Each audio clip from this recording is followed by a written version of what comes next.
Chers amis, bonjour, soyez bienvenus au nom du Seigneur Jésus-Christ de Nazareth. Je suis avec vous pour vous parler de ce que Dieu a prévu de faire ce dimanche, alors que nous serons dans les locaux du centre d'adoration Hermon à Libreville au Gabon. Nous sommes dans le 5e arrondissement, exactement à Mindoubé 1, en prenant la ruelle de la pharmacie dite la Méridionale. Le centre d'adoration Hermon est un ministère de réveil et de puissance, un ministère prophétique qui écoute la voix de Dieu et fait l'effort de suivre les instructions que le Seigneur lui donne. Donc ce dimanche, du côté du centre d'adoration Hermon, nous aurons le privilège de participer à un culte de puissance. Un culte de puissance, pourquoi? Parce que nous voulons encore une fois démontrer que Jésus-Christ est le même hier, aujourd'hui et éternellement, que ce que sa bouche déclare, sa main droite l'accomplit. J'aimerais donc vous entretenir pendant quelques instants à propos de ce que Dieu va faire. Avant toute chose, nous allons prier. Notre Père, nous te bénissons pour ta fidélité. Nous te recommandons ces instants, te demandons de nous accorder ta grâce et ta faveur, te demandons de répandre sur nous ton esprit à travers une onction spéciale. Que le surnaturel s'invite à nous ce matin et que ta grâce puisse accompagner tous les téléspectateurs, tous les amis de Facebook, Instagram et tous ceux qui nous suivent à travers TikTok, à travers le monde. Que ta grâce, ta faveur les bénisse et les couvre abondamment au nom de Jésus-Christ. Amen. Donc ce dimanche, du côté du centre d'adoration Hermon, nous aurons la possibilité de vivre des choses particulières. La première chose que je vais vous dire, c'est que c'est un culte de prière intense, intempestive, poignante, fervente et agressive. Des prières dont l'unique but est de faire descendre le ciel, de déchirer les cieux, de briser et renverser les dominations du deuxième ciel, afin que chacun d'entre nous puissions accéder au troisième ciel qui est le siège du trône de Dieu. La Bible déclare, ils l'ont vaincu à cause du sang de l'agneau et à cause de la parole de leur témoignage. Ils n'ont pas aimé leur vie jusqu'à craindre la mort. J'aimerais donc vous encourager à venir dans un état d'esprit qui consiste à se dire, ce dimanche, je vais vaincre l'adversité, je vais vaincre les dominations, je vais vaincre les principautés, je vais vaincre les pouvoirs, je vais vaincre les esprits méchants dans le monde spirituel. Je rappelle que notre bataille, notre combat n'est pas orienté contre les hommes faits de chair. L'apôtre Paul nous apprend que nous n'avons pas à lutter contre la chair et le sang, mais contre les dominations, contre les principautés, contre les pouvoirs, contre les esprits méchants dans les lieux célestes. Le monde spirituel est tel que vous devez choisir votre camp. Soit vous êtes du côté de Dieu, soit vous êtes du côté du diable. Tous ceux qui sont du côté de Dieu travaillent avec le soutien des anges. Les anges sont ces entités que Dieu a mis au service de ceux qui doivent hériter le salut. Si vous avez accepté Jésus comme Seigneur et Sauveur, si vous êtes né de nouveau, le salut est votre héritage, le salut est votre partage. Et pour vous accompagner à bénéficier des avantages de cet héritage qu'est le salut, qui comporte en lui-même la guérison, la délivrance, la santé, l'épanouissement, l'équilibre, la crainte, la connaissance de Dieu, vous avez besoin de l'appui et du soutien des anges. Or, quand les anges descendent, ils viennent pour combattre les esprits territoriaux, les esprits des lieux, les esprits du milieu et de l'environnement dans lequel vous êtes né, dans lequel vous évoluez, soit en tant qu'élève étudiant ou en tant que professionnel. Vous êtes peut-être un homme d'affaires, un commerçant, mais vous remarquez que vous tournez en rond. Vous êtes peut-être un étudiant, mais vous faites chaque année du surplace. Vous n'arrivez pas à boucler un cycle. Il y en a qui ont déjà fait 5, 6 ans, 7 ans à l'université. Ils n'ont même pas pu valider une simple licence. Pourquoi? Parce qu'il y a des entités dont la mission est de vous maintenir à un certain niveau. Ce qu'on appelle aussi le non-accomplissement, la standardisation. À travers l'héritage du salut, Dieu veut vous donner la possibilité de passer cette étape et de monter au niveau supérieur. Et pour cela, vous avez besoin, n'est-ce pas, de l'action et du ministère des anges. Or, pour que les anges descendent, il va falloir que chacun d'entre nous puisse jouer sa partition dans la bataille, n'est-ce pas, contre ces entités-là qui ont été mises en place, qui ont été installées par la sorcellerie pour nous empêcher d'avancer. J'aimerais donc vous encourager à prendre en compte déjà la notion de combat spirituel, la notion de prière intense, agressive, poignante et fervente, vraiment des prières non-stop. Alors, au cours de ce culte, la louange sera un peu différente. Vous savez, dans le livre, dans la Bible, on nous parle, n'est-ce pas, d'un assaut, oui, d'une guerre qui a été menée contre le roi Josaphat, qui était à la tête d'Israël. Et la Bible dit, quand ses ennemis sont venus à lui, Josaphat n'a pas répondu militairement. Qu'est-ce qu'il a fait? Il a proclamé un jeûne, il a prié et il s'est humilié devant le Seigneur. Et c'est là, dans la prière et dans l'humiliation pendant le jeûne, que la voix prophétique va faire entendre cette orientation, demandant que le roi Josaphat écoute et obéisse à l'instruction de Dieu. Cette instruction était claire.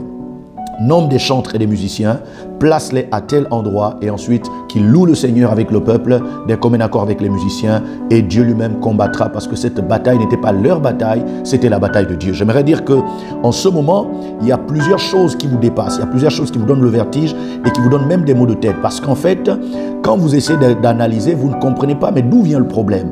Mais qu'est-ce qui est à l'origine de tel ou tel blocage, telle difficulté? Sachez que ce combat, cette bataille n'est pas votre combat, n'est pas votre bataille, c'est la bataille de Dieu. C'est pourquoi en venant ce dimanche, vous allez expérimenter une louange explosive. Nous allons expérimenter une louange vivante, une louange conquérante, une louange gouvernante, une louange missionnaire. En fait, une louange qui va, n'est-ce pas, démontrer encore le pouvoir de Dieu de se lever comme étant l'Éternel des armées, comme étant le puissant guerrier, comme étant vaillant dans les combats. Oui, la Bible dit quand Dieu se lève, ses ennemis se dispersent, ses adversaires fuient devant lui. Or, à quel moment Dieu se lève-t-il? Lorsqu'il est invité dans une affaire. N'oubliez pas que la Bible nous dit clairement que Dieu habite au milieu de la louange de son peuple. Dieu siège au milieu de la louange d'Israël. Donc quand vous louez Dieu dans cette perspective, non seulement il descend, il installe son trône, mais il prend appui sur son trône pour se lever contre ceux qui osent s'opposer à son programme, à son plan, envers les hommes qu'il a créés à son image, à sa ressemblance, envers le peuple qu'il s'est choisi.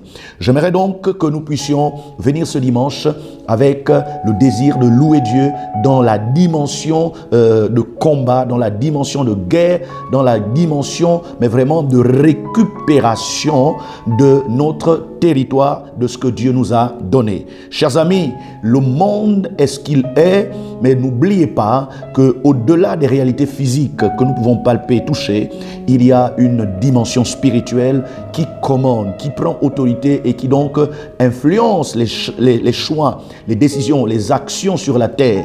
Les gens ont tendance à penser que tout n'est qu'une affaire d'argent, une affaire de relations, une affaire d'être né dans le bon endroit, être dans le bon pays, dans le bon environnement, là où il y aurait un certain développement. Ce n'est que du mensonge. En réalité, tout se décide la nuit, tout se décide dans le monde spirituel. En louant le Seigneur, en adorant le Seigneur, vous avez la possibilité de voir les chaînes tomber. Souvenez-vous de Paul et Silas.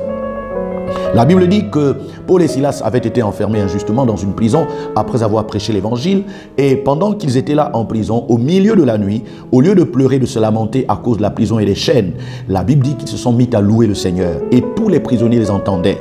Or, quand ils se sont mis à louer le Seigneur, un ange du Seigneur est descendu et a créé un tremblement de terre, un cataclysme qui a brisé les fondements de la prison au point que les portes se sont ouvertes et les prisonniers étaient sur le point de s'évader. Mais la Bible dit que Dieu n'a pas permis que les prisonniers s'évadent, mais les portes se sont ouvertes. Et quand les portes se sont ouvertes, le geôlier a pris une épée et a voulu se suicider, pensant que les prisonniers vont s'évader. Et s'il s'évadait, c'est lui qui devait être tué. Pendant qu'il s'apprêtait à se suicider, la Bible déclare que Paul lui a dit « Ne te fais pas de mal, nous sommes ici ». Et là, il va s'approcher tout tremblant, il va se prosterner, va reconnaître le Dieu de Paul, va louer le Dieu de Paul et va demander que dois-je faire pour hériter le salut. Et c'est là que Paul va dire « Crois au Seigneur Jésus, tu seras sauvé, toi et ta famille ». J'annonce à quelqu'un que ce dimanche, non seulement la louange va briser les chaînes, va détruire les liens et va ouvrir les portes des prisons qui vous avez longtemps enfermées, mais vous allez expérimenter ce que j'appelle la bénédiction familiale, la visitation familiale, la délivrance familiale. Dieu est un Dieu de famille. Venez donc avec votre papa, votre maman, venez avec votre épouse, votre époux, venez avec vos enfants, venez avec vos tontons, vos tantes, vos oncles, vos nièces, venez avec vos cousins, venez avec tous ceux qui sont sous votre toit, ceux qui sont dans votre maison. Pourquoi? Parce que lorsque il y a 2 ou 3 qui prient, la gloire de Dieu se manifeste plus facilement que lorsque vous êtes seul. 1 chasse 1000, mais 2 chassent 10 000. J'aimerais donc dire que ce dimanche est un dimanche de louange explosive et de bénédiction familiale. Mais alors, ce dimanche est un dimanche de puissance. Un dimanche de puissance. Pourquoi? Parce que la maladie sera consumée. Parce que les démons seront chassés. Parce que la malédiction déménagera. Parce que Dieu va réécrire une nouvelle page dans votre histoire. Si pendant longtemps, votre histoire était une histoire de redoublement, de divorce, de chagrin, de tristesse, de pleurs, À partir de ce dimanche, Dieu va vous connecter à une dimension où enfin vous allez vous réjouir dans le Dieu de votre salut. Vous allez expérimenter la puissance de Dieu qui guérit la maladie, qui détruit les forteresses, qui arrête la malédiction et qui nous donne de monter au niveau supérieur. Je suis en train de voir une montagne sur laquelle Dieu va vous élever et sur laquelle il va vous installer. En vous mettant sur cette montagne, Dieu veut vous donner la possibilité de voir plus clair. Écoutez-moi bien. Dans une vision, le Seigneur m'a dit, ce dimanche, je vais briser l'envoûtement au milieu de mon peuple. J'ai vu des gens qui dormaient, qui étaient dans le sommeil. Et pendant que je prêchais, Dieu a envoyé un ange et il a détruit l'envoûtement qui les faisait dormir. Et ainsi, ils ont commencé à se réveiller et à prendre conscience qu'ils sont dans la maison de Dieu. Ils ont commencé à suivre et ils ont commencé à recevoir les bénédictions qui étaient suspendues au-dessus de leur tête. Et le Seigneur m'a dit, dis-leur que c'est le temps pour chacun d'entre eux d'écouter ma voix. La Bible dit clairement, mes brebis entendent ma voix et me suivent, et elles ne suivront point la voix d'un étranger parce qu'elles ne le connaissent point. Les brebis entendent la voix de qui? La voix de lui maître, la voix du bon berger. Jésus est le bon berger. Et ce dimanche, Dieu va te connecter à ton bon berger. Dieu va te connecter à celui qui a été qualifié, entraîné et formé pour te guider vers des verts pâturages, pour te conduire vers des eaux paisibles, pour te montrer quelle est la direction, le chemin à suivre, pour te prévenir des dangers et t'éviter des pentes escarpées, des bas-fonds, des ravins, pour te protéger du loup, des serpents, des lions, des ours, pour te préserver, n'est-ce pas, du soleil et de la pluie. Voici la mission et le rôle du berger que je suis. Je suis sous les pas de Jésus. Jésus est le berger des bergers. Il est le grand berger. Moi, je suis le petit berger qu'il a établi pour te conduire, pour te bénir, pour te visiter, pour te donner ce que ton cœur désire. N'oublie pas qu'il est écrit dans la parole de Dieu, Psaume chapitre 37, verset 4, fais de l'Éternel tes délices, il te donnera ce que ton cœur désire. Voici donc en quelques mots ce que Dieu va faire ce dimanche. Écoutez-moi bien, ce dimanche est un dimanche de témoignage. Pendant que je suis en train de parler, le Seigneur me confirme qu'il est en train de guérir, il est en train de délivrer, il est en train de restaurer, il est en train de bénir, il est en train de donner de nouvelles perspectives, il est en train de boucler et de finaliser plusieurs dossiers qui étaient en instance. Et c'est moi vous dire que quand vous viendrez ce dimanche, vous viendrez déjà avec un témoignage, vous viendrez avec quelque chose à dire, vous allez demander à prendre la parole, vous allez dire, homme de Dieu, j'ai vécu quelque chose, j'ai expérimenté quelque chose, je veux rendre témoignage, je veux glorifier le Dieu qui m'a visité. Oui, Dieu veut que nous lui donnions la gloire. Dieu veut que nous élevions ses œuvres, que nous proclamions ses hauts faits et que nous démontrions au monde ce qu'il est capable de faire à travers ceux qui croient simplement et humblement en sa parole. Voici ce que le Seigneur m'a demandé de vous partager par rapport à ce dimanche. Ce dimanche est un dimanche de gloire, un dimanche de puissance, un dimanche de victoire, un dimanche de bénédiction.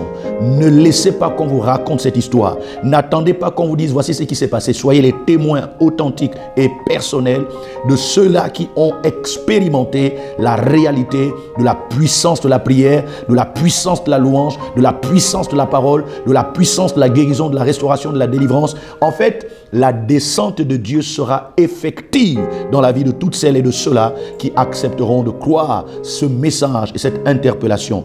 J'aimerais donc prier afin que Dieu vous aide à faire partie intégrante de cette grande fête spirituelle. Mon Père, mon Dieu, mon Roi, je prie pour cette femme, je prie pour cet homme, je prie pour ce jeune homme, pour cette jeune fille, je prie pour cet enfant, je prie pour toutes ces personnes qui à ce moment sont en train de suivre cette émission. Je demande que ton ciel, ô Dieu, s'ouvre en leur faveur et laisse couler sur eux la pluie de l'arrière-saison. Nous avons déjà connu la pluie de la première saison. Nous voulons maintenant connaître la pluie de l'arrière-saison. Cette pluie qui vient ramollir le sol au moment où le sol est sec et dur et où personne ne croit que ce qui est planté pourra pousser. Je demande, Père, que cette pluie tombe sur chacun d'entre eux et que cette parole qu'ils ont entendue ait pour eux un effet productif, qu'ils moissonnent des miracles, Seigneur, qu'ils entrent dans la dimension du surnaturel et qu'ils expérimentent la fidélité du Dieu de Jacob. Ô Dieu sacré des Hébreux, étends ta main et délie celui qui était bloqué dans les chaînes.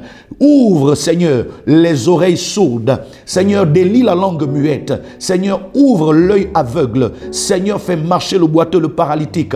Seigneur, débloque les trompes qui étaient bouchées. Seigneur, viens donner la vie à l'utérus qui était un cimetière. Seigneur, permets que les reins qui étaient malades retrouvent leur fonctionnement d'origine. Seigneur, que le cœur et les poumons qui étaient affectés par des maladies de toute nature soient restaurés, réparés totalement et qu'ils deviennent comme ce que tu as créé, ô Dieu Tout-Puissant. Je prophétise et je déclare que le cerveau qui était sous-oxygéné et le cerveau qui avait des déficits retrouve la restauration, retrouve la grâce, retrouve la faveur, retrouve l'authenticité et que l'intelligence et le mental soient, ô Dieu, vivifiés par le Saint-Esprit.